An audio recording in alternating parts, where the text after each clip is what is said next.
Hey everybody, Greg Marchand here. Tips for successful auto shop expansion. Really? Look, I get asked this a lot, and maybe I should have titled this, When Are You Ready to Expand Your Auto Shop? If you want to expand your shop to a new location, which is what I'm thinking here, then you've got to think about this long before you buy another shop. And if you want that to be a successful expansion, then there's only one way that's ever going to happen.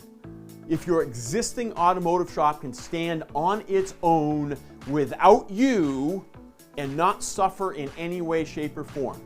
In other words, if that shop does not need you ever at all, you can think about a second shop.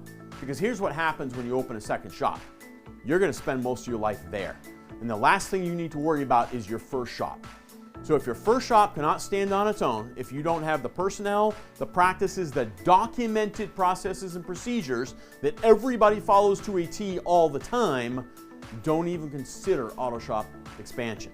Now, if you have that, if you have documented processes and procedures, if you've got a great core of people, including a manager that can run that organization and make any and all decisions that cannot be made by the other employees, then go ahead and consider expansion, because now what you've got to do is recreate what you've already created, more than just process and procedure. You can bring those over, but you've got to start hiring people like you already have at the other shop.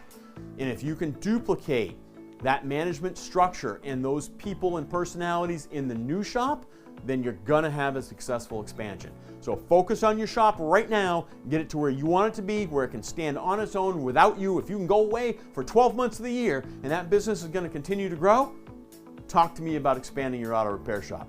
Keep up the great work, go get it, and never, ever, ever stop learning.